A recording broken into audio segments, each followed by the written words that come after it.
नमस्कार।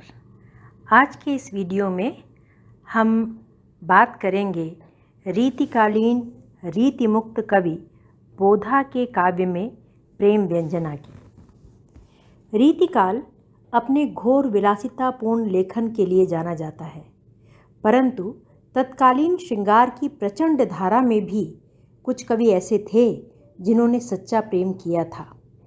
दुर्भाग्यवश इनमें से अधिकांश ने अपनी प्रेमिकाओं के निष्ठुर उपेक्षा के घाव के दर्द को आजीवन सहा है।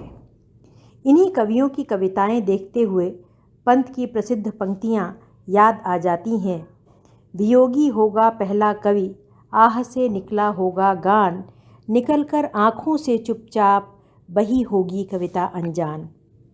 इसी पीड़ा ने विद्वानों को मजबूर कर दिया कि रीतिकाल की प्रबल धारा से अलग अश्रु विगलित इन कवियों की कविताओं को एक अलग खाने में रखें, और यह अलग खाना था रीति स्वच्छंद काव्यधारा का। घनानंद, बोधा, ठाकुर, आलम, द्विजदेव में से हम आज बात करेंगे बोधा की और उनके प्रेम भावना की। बोधा बुंदेलखंडी एक ऐसा कवि जो अनेक वैशिष्ट्यों को अपनी रचनाओं में समाहित किए रहने के बावजूद दुर्भाग्यवश हिंदी साहित्य जगत में अपेक्षित स्थान न प्राप्त कर सका। इस कवि की ओर सर्वप्रथम पंडित नक्शेदी तिवारी अजान आकर्षित हुए और उन्होंने सन 1894 में बोधा की इश्कनामा नामक काव्यकृति का प्रकाशन किया। इसमें उन्होंने बुंदेलखंडी कवियों से पूछकर बोधा का जीवन परिचय भी प्रस्तुत किया। इसके उपरांत बोधा के काव्य में अभिव्यंजित प्रेमानुभूति, विरह कातरता, अदम्य स्वाभिमान आदि गुणों ने विद्वानों का ध्यान बरबस अपनी ओर खींचा और बोधा रीतिमुक्त काव्यधारा के प्रमुख हस्ताक्षर बन गए। बोधा बुंदेलखंडी द्वारा रचित ग्रंथों की कुल संख्या के संबंध में भी निश्चयपूर्वक कुछ नहीं कहा जा सकता, क्योंकि इस विषय में बोधा अथवा उनके किसी समकालीन या परवर्ती द्वारा कोई संकेत नहीं दिया गया है। अभी तक इनके इश्कनामा अथवा विरही सुभान दंपति विलास और विरह वारीश अथवा माधवानल कामकंदला चरित्र नामक 2 ग्रंथ ही प्रकाश में आए हैं। विरह वारीश माधव और कंदला की परंपरागत प्रेम कथा का आख्यान है, परंतु कवि ने इसमें अनेक मौलिक उद्भावनाएं करते हुए इसकी कथा में वैशिष्ट्य उत्पन्न कर दिया है।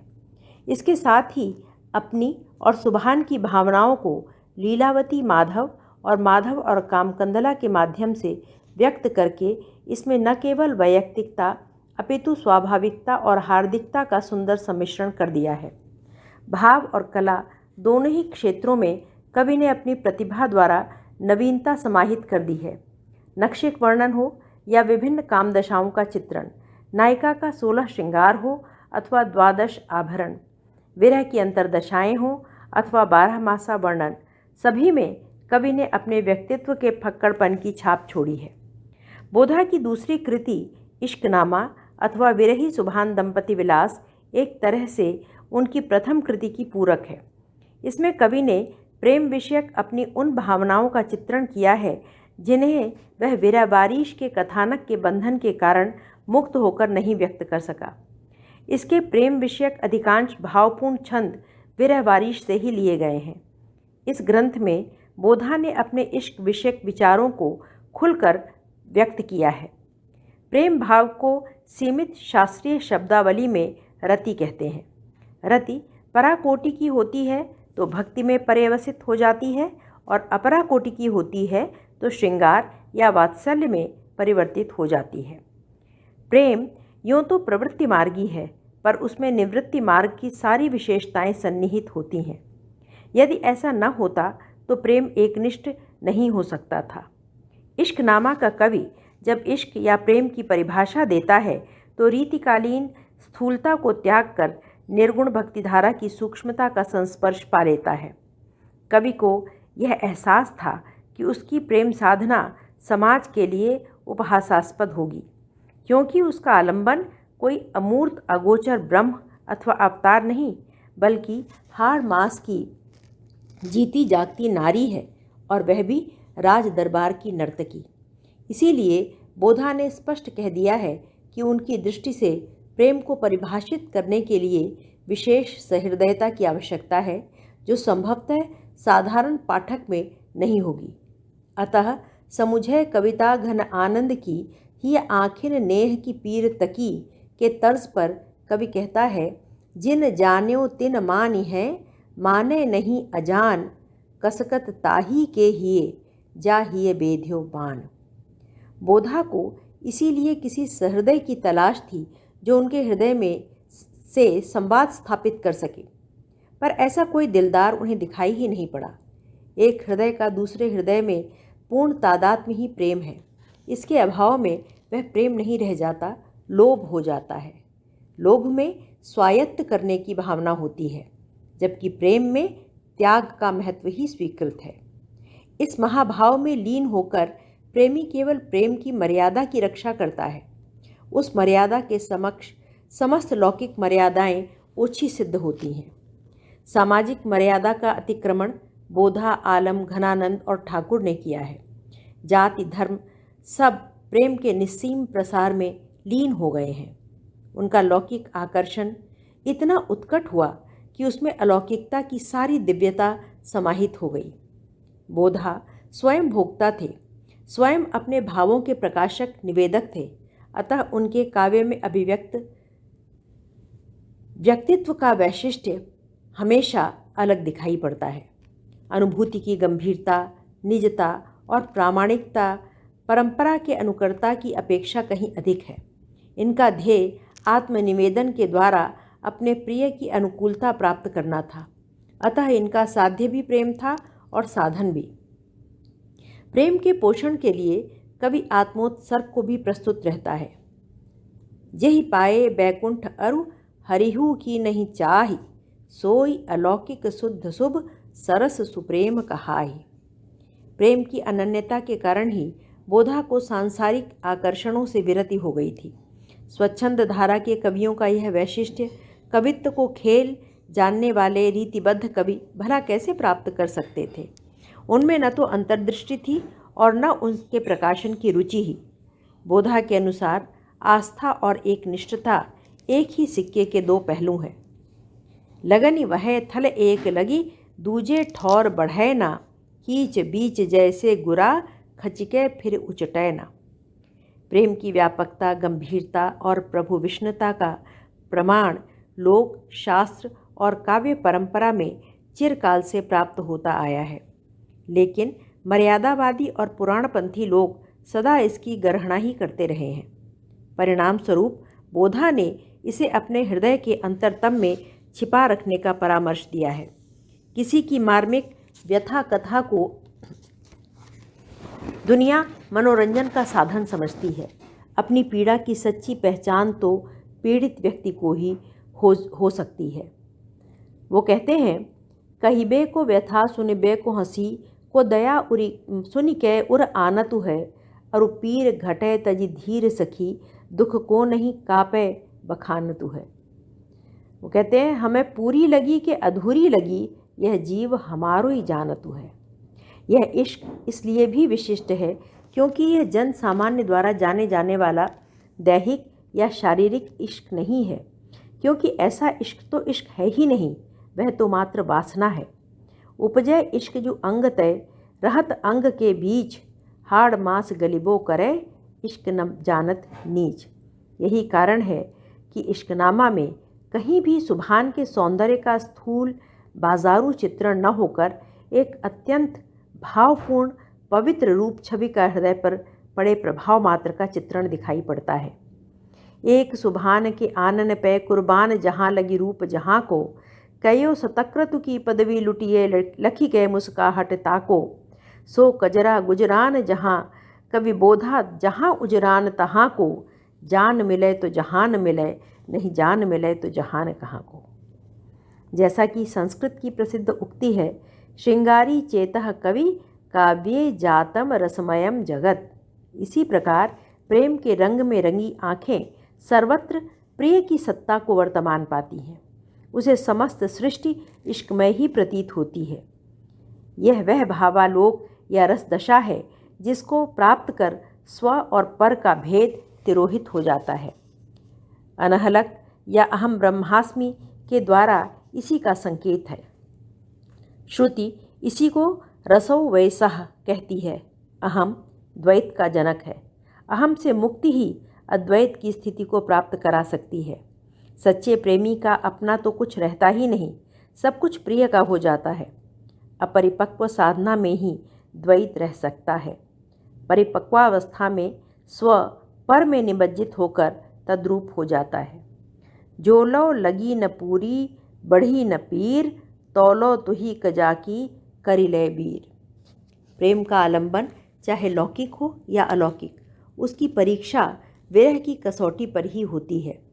न बिना विप्रलंबेन श्रृंगारः पुष्टिमनुष्यते, परंतु यह कसौटी अत्यंत कठिन होती है। इस कठिनाई का वर्णन करते हुए कवि प्रेमी को पहले ही आगाह कर देता है। अति छीन मृणाल के तारहु ते, तिहि ऊपर पाँव दे आवनो है।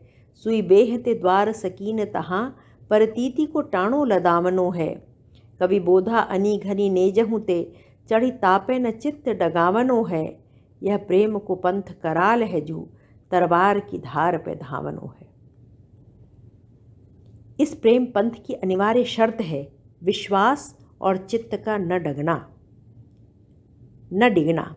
घनानंद जैसे सुजान की चाह की परवाह किए बगैर एक निष्ठ प्रेम का निर्वाह करते हैं, उसी प्रकार बोधा भी अपनी प्रेम की दृढ़ता पर पूरे आत्मविश्वास के साथ कहते हैं, हमको वह चाहे कि चाहे नहीं, हम चाहिए वाही बिथाहर है।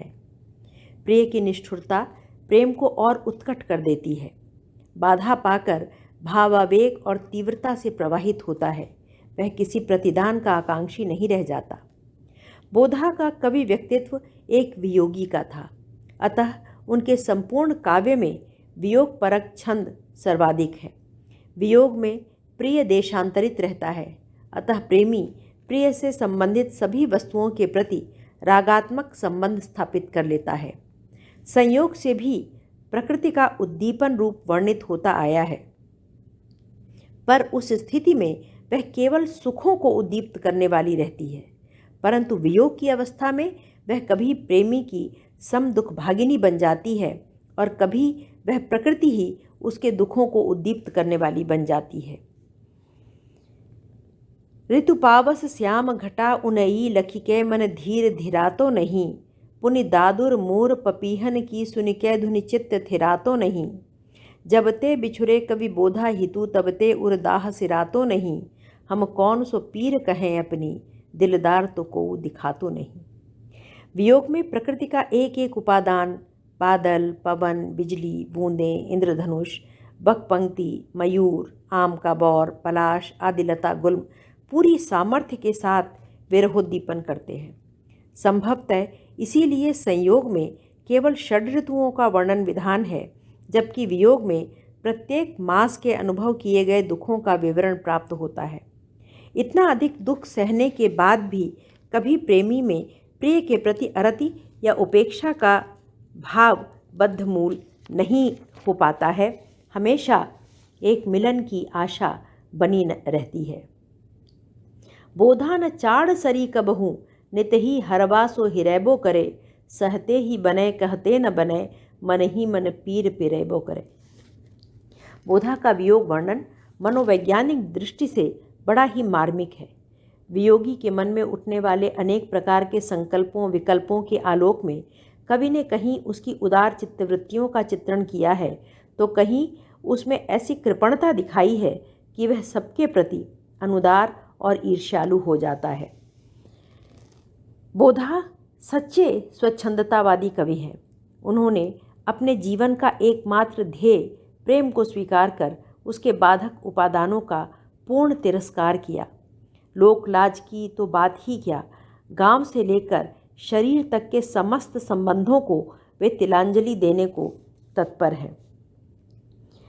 बोधा सु नीति निबाह करे, धर ऊपर जाके नहीं सिर हो। लोक की भीति डरात जो मीति, तो प्रीति के पैड़े परे जनिको।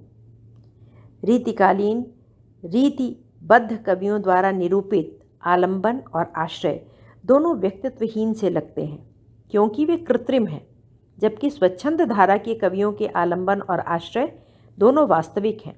अतः उनमें व्यक्तित्व की विशेषता सर्वत्र विद्यमान है, चाहे वे घनानंद हों या बोधा, चाहे वह सुजान हो या सुभान। सब कुछ सच और प्रामाणिक है। अतः इनका वियोग परंपरा द्वारा गृहीत नहीं, बल्कि स्वानुभूति द्वारा उद्भूत है। इनका आलंबन ऐसा है जो प्रत्यक्ष विद्यमान होकर आश्रय के भावों को पूरी गहराई से अनुभव कर सकता है। स्वच्छंद कवियों पर सूफी प्रेम पद्धति के प्रभाव की बहुत चर्चा रही है। आचार्य विश्वनाथ प्रसाद मिश्र ने घनानंद ग्रंथावली के वांग्मुख में लिखा है, स्वच्छंद कवियों में सामान्यतः तो लौकिक प्रेम का वर्णन हुआ है, जो फारसी की वेदना विवृत्ति से प्रभावित है, तथा जहाँ अलौकिक प्रणय भावना का वर्णन हुआ है, वहाँ वह सूफियों के प्रेम की पीर से। प्रेम की पीर सूफियों का प्रतिपाद्य विषय है। स्वच्छंद कवियों ने तो प्रेम की पीर को सिद्धांत रूप में ग्रहण किया है। फलतः यह प्रेम की स्वच्छंद कवियों पर सूफी प्रेम पद्धति के प्रभाव की बहुत चर्चा रही है। आचार्य विश्वनाथ प्रसाद मिश्र ने घनानंद ग्रंथावली के वांग्मुख में लिखा है, स्वच्छंद कवियों में सामान्यतः तो लौकिक प्रेम का वर्णन हुआ है, जो फारसी की वेदना विवृत्ति से प्रभावित है, तथा जहाँ अलौकिक प्रणय भावना का वर्णन हुआ है, वहाँ वह सूफियों के प्रेम की पीर से। प्रेम की पीर सूफियों का प्रतिपाद्य विषय है।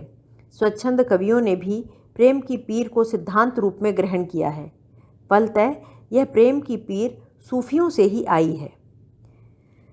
बोधाकृत इश्कनामा में एकांगी या विषम प्रेम भावना की प्रधानता तथा विरह बारिश में प्रेम की पीर के साथ साथ इश्क मजाजी और इश्क हकीकी की चर्चा से प्रतीत होता है कि अन्य स्वच्छंद मार्गी कवियों की भांति बोधा की प्रेम भावना भी फारसी काव्य की वेदना विवृत्ति तथा सूफियों के प्रेम की पीर से प्रभावित रही है।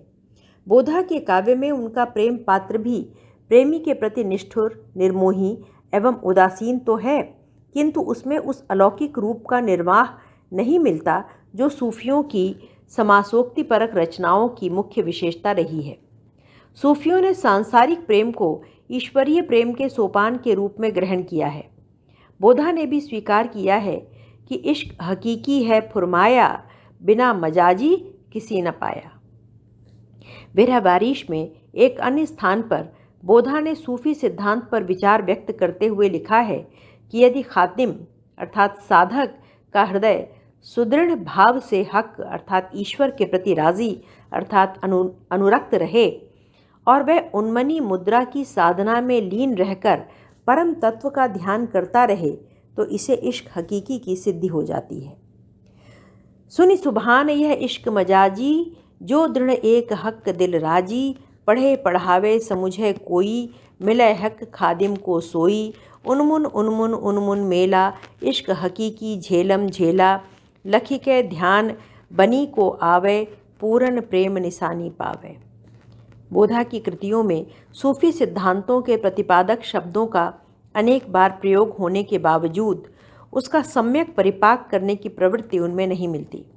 ऐसा प्रतीत होता है कि मन की मौज में बहते कवि को जहाँ सूफी सिद्धांतों ने आकर्षित किया, उसे मनोनुकूल जान पड़े हैं, वहाँ उसने उनका प्रयोग कर दिया है। बोधा के प्रेम वर्णन के संबंध में कहा जा सकता है कि उनके काव्य की मुख्य वर्ण्य वस्तु प्रेम ही रही है।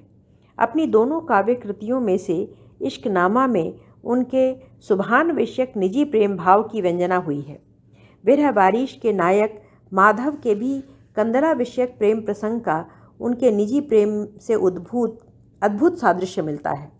इसीलिए कवि ने तमाम प्रेम गाथाओं के प्रचलित होने के बावजूद इसी प्रेम गाथा को काव्य विषय के लिए चुना। इसी सादृश्य ने माधव और कामकंदला के प्रेमोद्गारों को इतना मार्मिक और जीवंत बना दिया है। निष्कर्षतः कहा जा सकता है कि बोधा प्रेम पंथ के ऐसे पथिक हैं जिन्हें लोक जीवन, काव्य परंपरा, सूफी प्रेम पद्धति या फारसी शैली की इश्क आशिकी अपने पाथेय के रूप में सब कुछ संग्रहणीय था। इन्होंने लगनी, प्रीति, प्रेम, इश्क और आशिकी को पर्यायवाची माना, जो कि यह सिद्ध करता है कि प्रेम का भाव इतना व्यापक है कि वह देश, काल, धर्म, संप्रदाय, नर नारी, राजा, रंक, मानव और मानवेतर जगत में कोई भेद नहीं मानता। वह किसी भाषा का अवरोध स्वीकार नहीं करता। यही कारण है कि उनके काव्य में पूर्ण वैविध्य विद्यमान है। भारतीय आध्यात्मिकता, वैष्णव भक्ति, सूफी प्रेम की पीर, फारसी प्रेम वैषम्य और कहीं कहीं तो ग्राम्य या अमर्यादित प्रेम निरूपण भी प्राप्त हो जाता है, पर वह अत्यंत कम मात्रा में है। इश्कनामा में प्रेम वैषम्य का वर्णन प्राप्त होता है, अतः उसमें मांसलता नहीं अपितु औदात्य के दर्शन होते हैं। अतः मिश्र बंधुओं के शब्दों में कह सकते हैं, जैसे गोस्वामी तुलसीदास जी प्रत्येक स्थान पर राम को देखते थे, वैसे ही बोधा को हर जगह प्रेम दिखाई पड़ता था। प्रेम का ऐसा उत्कट और सच्चा वर्णन करने में बहुत कम कवि सफल हुए हैं। बोधा की रचना हर जगह अत्यंत सजीव और इनकी आत्मीयता से भरी हुई है। सब स्थानों पर इनका अनूठापन झलकता है। यह बड़ा ही सच्चा कवि था और इसने प्रेम की बड़ी स्वाभाविक और सुघर मूर्ति पाठकों के सामने खड़ी कर दी।